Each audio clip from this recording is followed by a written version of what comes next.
Yo, what's up mga boss? Ngayong araw, susunduin ko nga pala ang dalawa kong kapatid. Kasi nga niyaya ko sila mga boss na kumain sa labas. Sa totoosin mga boss, 3 taon na ata na hindi ko na sila nakakasabay kumain. Sa totoo lang mga boss, namimiss ko na talaga silang kasabay kumain. Dahil nga mga boss, bihira na din kaming magkita. May sarili na din po akong pamilya. Sila nag-aaral sa Dagupan City para maabot po nila ang kanila pong pangarap sa buhay bilang isang maging bilyonaryo.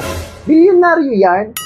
At syempre, malapit na ako sa aming bahay. At andito na nga ako sa aming bahay mga boss. Maya-maya, magsisilabasan na ang dalawa kong kapatid.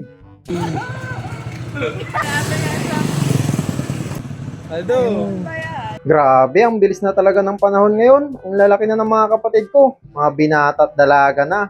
Dati, batang-bata pa to mga boss. Sinusundo ko pa nga na naka-pedicab driver pa ako. Buti ngayon medyo nakaraos naman na kahit papaano, nakamotor na din mga boss. Ayan o mga boss, mukhang talaga nag-i-enjoy na sila. At syempre, hindi nila alam sa Jollibee kami kakain.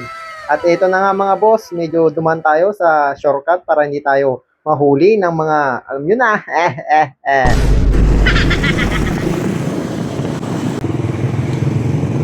At nakarating na kami sa Jollibee mga boss. At ito, pinasok na namin. At syempre, kasama ko nga pala dito si Love. Kanina pa pala nag-aantay at naka-order na ng ating mga kain.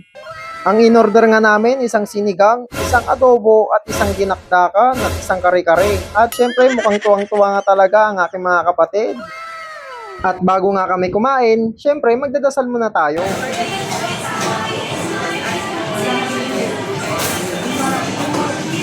Kainan na!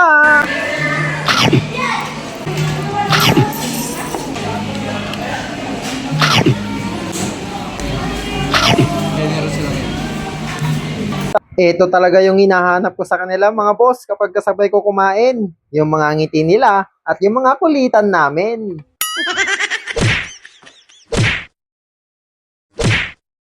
Nagpa-take out nga ako mga boss dahil ibibigay ko nga pala ito sa napakabibong bata at walang iba kundi si Leon.